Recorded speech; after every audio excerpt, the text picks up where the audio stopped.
Chapter 38. Lamech's family.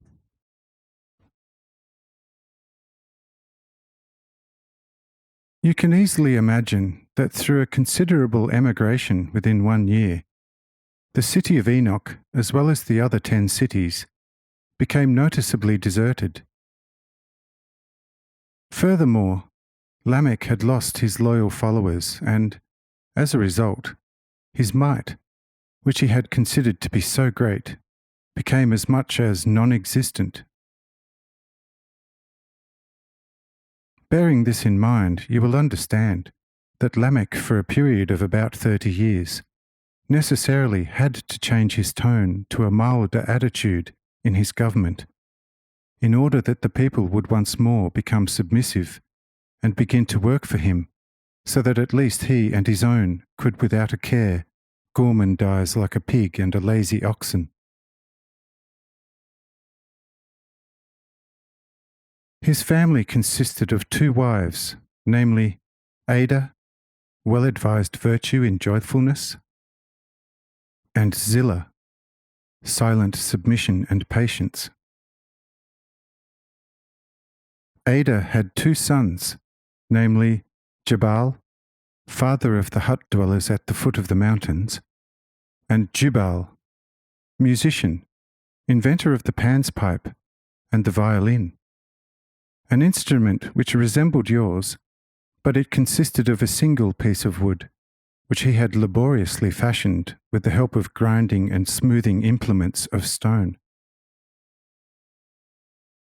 Zillah had a son, Tubal-Cain, and his sister, Naomi. I graciously allowed him to become a master in working metals, and Naomi tamed the wild animals, and thereby enabled her brother and his helpers to enter the iron-rich mountains. She was exceedingly beautiful, had a very humble but all the more courageous soul, and her eyes possessed such a power that before her gaze stones became like wax, and the hard teeth of the beasts like the soft down of a dove. Behold, this was Lamech's family, plus a few servants he had retained, a few ladies' maids, and some worthless concubines. In all, about 30 people, all of whom had to work diligently in order to get something to eat and cover their nakedness. As already mentioned, this situation lasted about 30 years, when the people, because of the good inventions, rather than because of Lamech, began to visit the city of Enoch in order to buy there useful metal articles by the way of barter. Also, from the other 10 cities, people came to hear Jubal's music, which softened their hearts and changed their attitude towards Lamech. Thus Naomi's great beauty charmed the hearts, and the one who had not been able to see Naomi might weep and lament for days.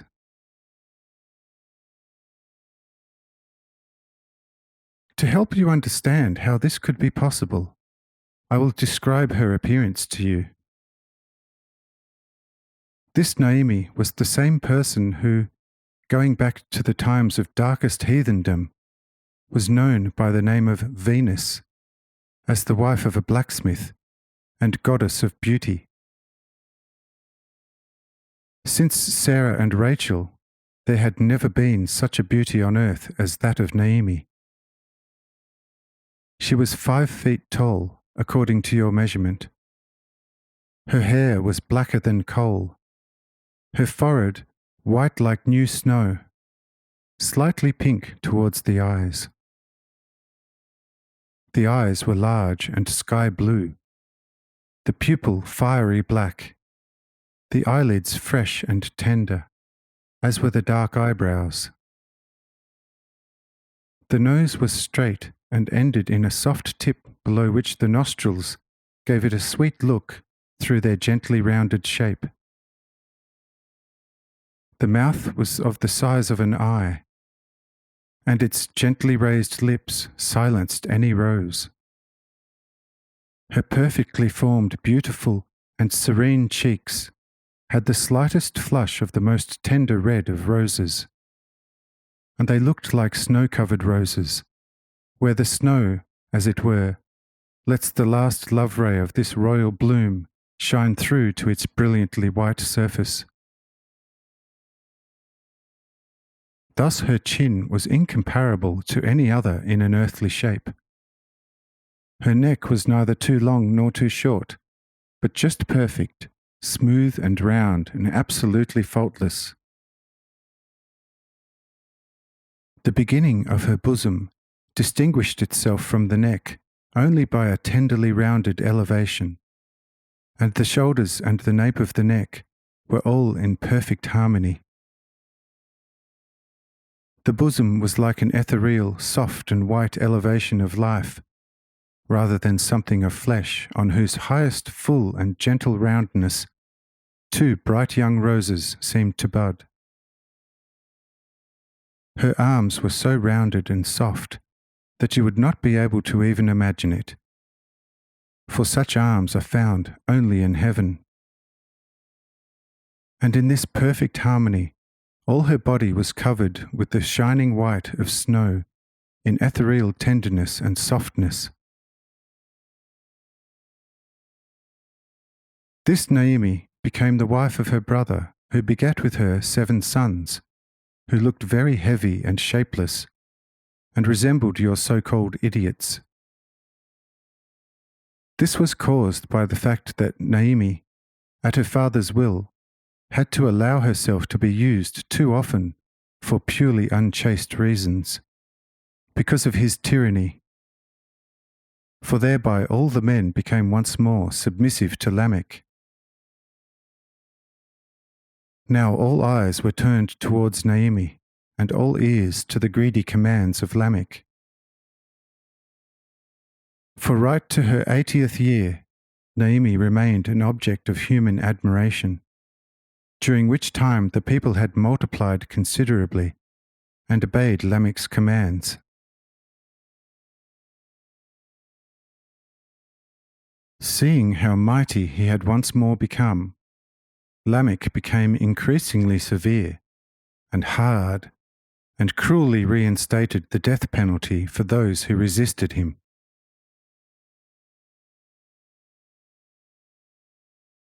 August 1840. At this particular time of Naomi, Adam's children, at my bidding, sent the first good emissary from the mountains to the lowlands of Enoch, there to proclaim my name, and that, in particular at the court of Lamech. And behold, Lamech received the emissary well, who was a grandson of Adam, descended from Adam's grandchildren before Seth. His name was Horrid, the Terrible, and he was tall, wise, and had neither wife nor children. When Lamech had taken Horrid's teaching to heart, he honoured this emissary by assembling all female members of his court, and inviting Horrid to choose the most beautiful woman. And lo, against my will, Horrid looked at the wife of Tubal-Cain, and she had to obey Lamech's command, this being a matter of life and death. For although Naomi had at that time already reached an age of almost 80, she was still so beautiful that now a very attractive girl of 18 would be no match for her. Besides, Tubal-Cain was used to unfaithfulness anyway, and so he did not take this event to heart, all the more so since Horrid assured him that the wild beasts would be unable to harm him because of the weapons and his metal armour, and, besides, Horrid would provide for him some strong helpers from the mountains who would protect him and teach him the proper method of how to produce all kinds of useful things from metals. This satisfied Tubal-Cain completely, and thus this matter was ignominiously resolved. Horrid departed from the city of Enoch and returned with his wife to the mountains. However, as far as the helpers from on high were concerned, this promise was not kept, as Horrid did not return to his people with his wife, but had chosen a lonely spot where he could enjoy his happiness without being envied by anyone.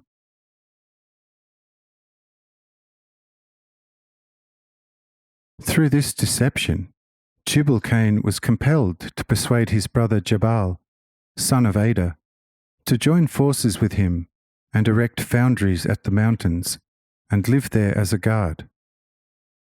Thus he became the first known foundry man.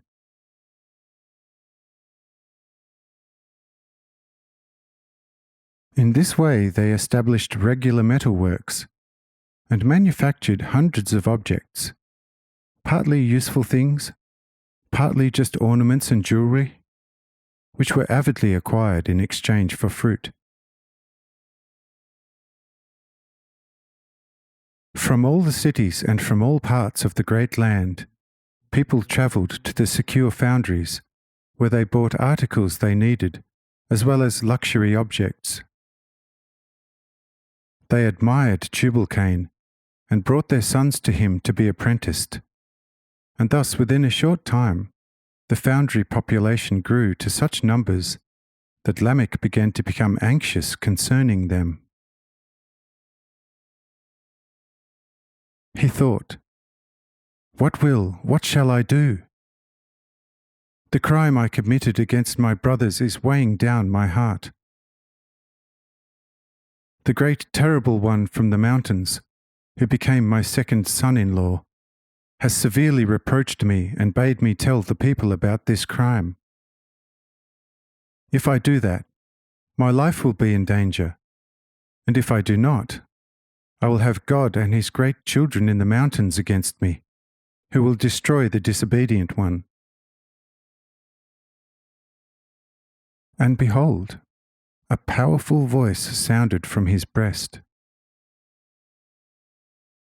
Reveal it to your wives, and tell them, You wives of Lamech, listen to my words and pay good attention to what I tell you. I have killed a man, which deed gave me a tumour, and a youth, which act wounded me. Cain shall be revenged 7 times, but Lamech 77 times. And behold, Lamech found this acceptable, and soon did as bidden by the voice. But when his wives heard this, they had such a shock that they lost their speech and thus were unable to tell anyone about it.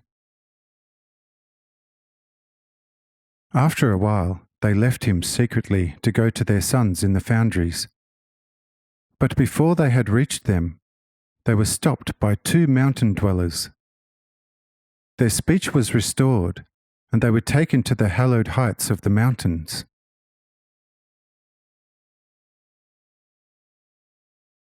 As soon as they had arrived there, they asked about Naomi, but the guides told them that Horrid had vanished out of disloyalty and jealousy, and they had not been shown where he was hiding like a worm. And if they wished to be blessed by them, the guides, they would take them for their wives. For Ada was 110 years old, and Zillah only 100, and both were still extremely beautiful. Nowadays, they would have been thought to be only in their 24th year. Thereupon, they let themselves be blessed, became the guides' wives, and travelled with their husbands to the abode of Adam, who was then already 920 years old, in order to receive his blessing too.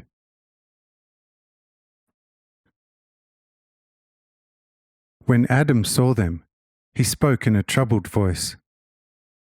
Listen, you sons of the children of my children. I know all my descendants who are within my blessing, according to the blessing of Abel from eternal love. But these two women I do not know. Where are they from?" And the two answered, "They are outlawed wives of Lamech, whose crime has outlawed them." And Adam said, "What are you saying? I know the son of Methuselah, who is only 126 years old, and he has never known a woman as yet." Asterisk. So what are you saying? Cursed be the lie and the mouth that has uttered it, and the tongue, which speaks an untruth in the face of God. Therefore, by the curse of Cain, the murderer, tell me, where are these women from? Do not be angry, Father Adam. Also out of Cain, a Lamech has come into existence in the lowland, and he has murdered 2 brothers. These wives were godly notwithstanding the curse, and therefore the Lord has awakened us to save what was lost. And if we did his will, do not be angry, Father, but bless what the Lord has saved. And behold, Adam was moved and spoke. What the Lord has saved is already blessed, and my blessing would in this case be a sin. So go in peace. How could I dislike what pleases God?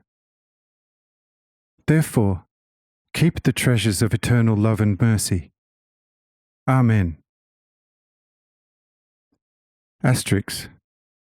Note well, of June 25, 1841. Here, 126 do not denote the age, but only point to a state wherein man has not yet attained the proper ratio, which is 100 for God, 10 for the brother and fellow man, and 1 for himself. If you know your arithmetic, work it out, and you will know when a man is ready to be reborn. Lamech has not yet known a woman, because in his spirit he has not as yet reached the stage set as a foundation of eternal order. Ants W.H., Anselm W. Huttenbrenner, the publisher, is only 137 years old. Therefrom, the 7 and the 3, some things have still to come off. This says I, your father. Amen. Amen. Amen. Methuselah was at that time 273 years old, and Lamech 46. Compare chapter 110, verse 7, the publisher.